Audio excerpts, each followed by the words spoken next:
And boom, you're back in PE with Dave and Jay. What we build while we build. We got back and buys. We're talking about desegregation also. Dave, what's our next exercise? All right, so we're just gonna do a simple dumbbell back fly. All right, not to be confused with the rear delt fly. We're gonna make sure that our elbows stay close to our bodies, and as simple as just throwing the weights back and feeling that contraction in your back. Okay. Boom, boom, boom. Simple as that, guys. Simple as What's that. What's our rep set on this? So we're looking at doing 15, 12, 10 with a drop 8. 15, so 12, 10 after that, all right. after the 10, we're gonna do drop 8 immediately afterwards. Got it. All right, 15, and make 12, sure that 10. you lower your weight. Make sure you lower your weight after the 10. It's very important. So you want to get us a lighter weight for the drop set because you're gonna do it right after your heavier set. Right after the heavier set. All right, cool. Yep. So okay. So what was it? 1954. Brown versus Board of Education. All right. Thurgood Marshall. He stood that, separate but equal is not constitutional, right? I think it was the late 1900s with Plessy versus Ferguson, where they said separate but equal, right? That's what opened up the Jim Crow South. You telling me that segregation was bad? How could segregation be bad, Dave? All right, so I'm sorry, desegregation rather, right? That's what I mean, desegregation, yeah. Right. I say it's bad in the sense is, it depends on where we're trying to assimilate, what we're trying to assimilate to. Are they ready for us? Is it one of those things where are we going to be equal regardless, right? And I think the reason why I say so is because when I look at us as a whole in the community, when we were segregated, we had something to tie us together. You understand what I mean? And we had a better community. You had a better sense of community, because we were all downtrodden, right? We were working together to create something. And I think once we started to assimilate, we lost focus on that. Okay. All right. Yes, sir. All right. So you're saying that we had a stronger sense of community when we were segregated, and you feel like with desegregation, we started trying to assimilate to European culture and customs. Okay, I got that. I can feel you on that. Without desegregation,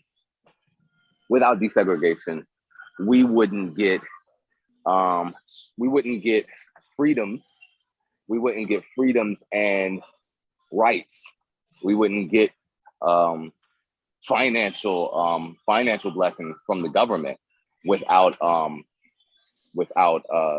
desegregation.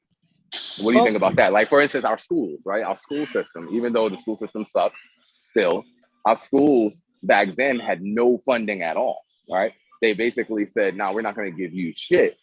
And it was something they called the black tax, I think, where it was like a double tax almost. It's like you had to pay taxes, but then you had to pay extra just to fuel your schools or fuel education. Like we weren't getting anything from the government. So without that's the first I've heard that. Yeah, so without desegregation, we weren't getting shit. All right, what do you think about that? I really can't expound. I can't really expound on that because, like I said, that's the first time I've ever, that I'm hearing of, such a tariff. But look, the way I see it, I think love conquers all. Like, honestly, I think when you love yourself and you love your community, man, anything's possible. As far as the resources, right? I mean, people are homeschooling at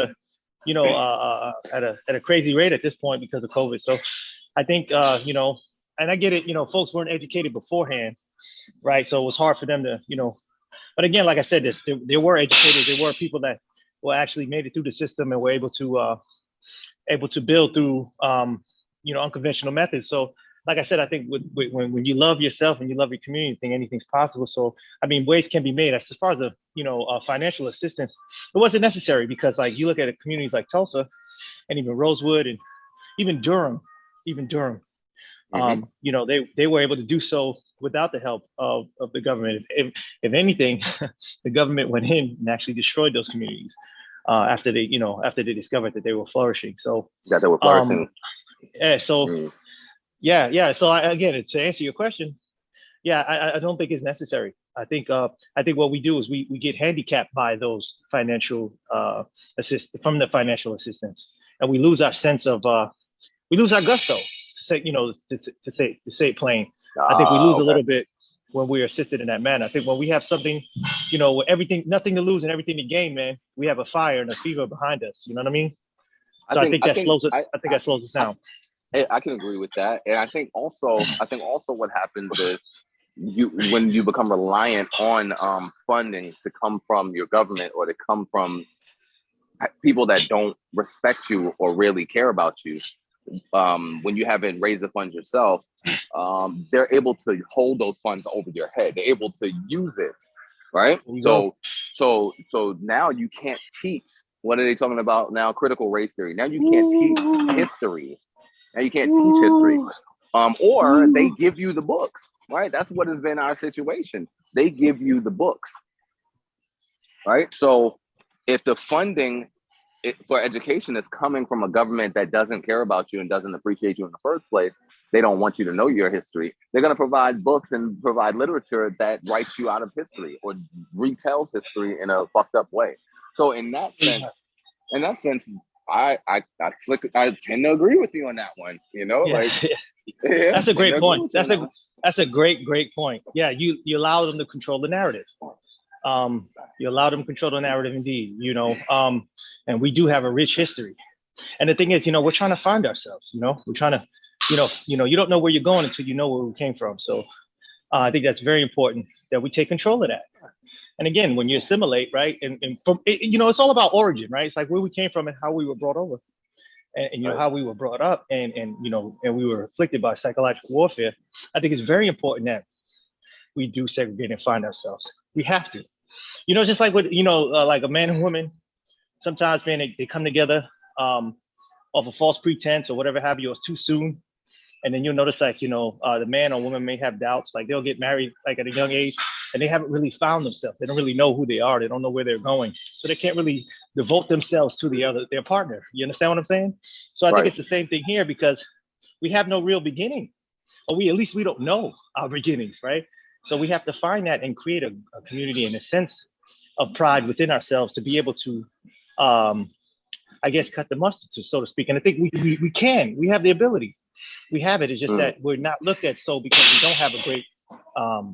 So you and I can be successful on our own, but as a whole, as a people, to be respected and to create economic growth, economic prowess, and also political prowess, we have to come together as one. See, the thing is, I feel you. the way this I feel you. the way this the Yep. way this union the way this union was started is they elected their officials that had their best interests in mind, and that's what we need. It's still that way. It's still that way, Yeah, right? It's still that way. exactly, exactly. It's just it. It's just it.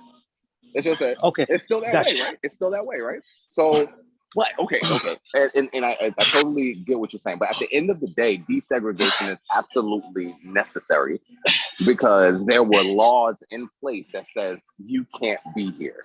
And there's no way in hell that we could allow ourselves to exist in a situation where there are spaces that we literally cannot occupy, right? So desegregation is absolutely 100% necessary because we needed to change the laws that said we couldn't be there.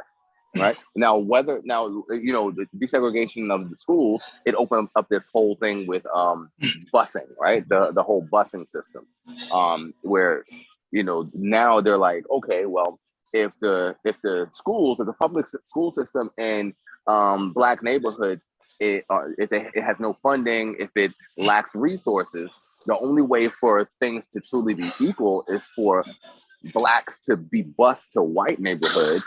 And then if we're integrating, we have to bus whites to black neighborhoods also, right, to go to Oh, school.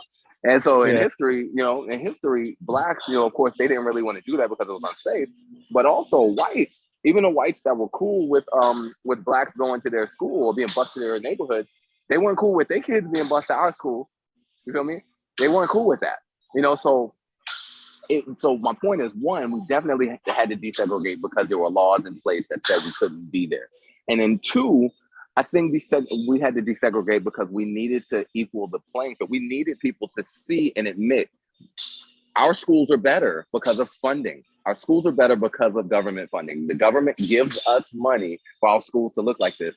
And we don't, your kids could come here, but we're not letting our kids go there because your schools are shit. That's what desegregation did. It made them admit that shit. Hey, so before you get into this, before you get into this, so I would encourage you to go grab your lighter set so you can just jump right in. No, what I mean I'm already on a light set. What I mean is for your drop. This one is this is already too light, bro. I'm doing like 25 of these. Copy. All right. Yeah. So no. So like I agree with you. I'm not talking as far as the legality of desegregation. I'm just talking about the ideology. You understand?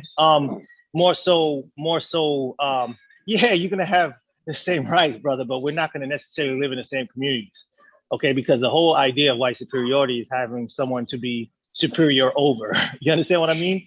And I don't want to be a stepping stool. The thing is, we'll always be second-class citizens if we are trying to assimilate, okay? Because that means that we are trying to fit in. We're trying to live up to a certain standard. And that's what I'm talking about. I'm not talking about like, okay, allowing us to go back to that era where we have no rights or we have no opinions. That's not where I'm going. I'm just saying more so as trying to merge communities and trying to fit in with a certain status. That's what I'm talking about. I think, like I said, yeah. Yeah. So desegregation, you said desegregation was. I'm good. We're gonna move on. So desegregation was necessary, but you're saying what we're really talking about is integration. We're talking about like the idea of do we really? We needed desegregation, but assimilation. Do we really want to integrate to assimilate, or do we want to just create our own? And I think we need our own. I think we do need our own. I think so look, man. So the reason why I'm on I'm on this kick is because I look at certain communities and I envy them. I envy the Jewish community and I envy the Asian community because they make sure that their folks have. They come together and they create a network to make sure that they have, man. If they have someone coming from their motherland and and once they come over, man, they make sure they pool their money together to make sure that guy's a contributing member of society. Right. Absolutely. So I think we don't do that. We're more crabs in a barrel because we've been psychologically disturbed. Absolutely. Absolutely. So psychologically disturbed. Yeah. So I and I think, like I said, just through networks like this, we can start to, develop that bond, the brotherhood. You know what I mean? We get it back and we start networking, creating things for ourselves, man. Yeah, that's a good point, Dave. That's a really good point. But we got to move on. What's our next exercise? I don't want nothing to sign the honest.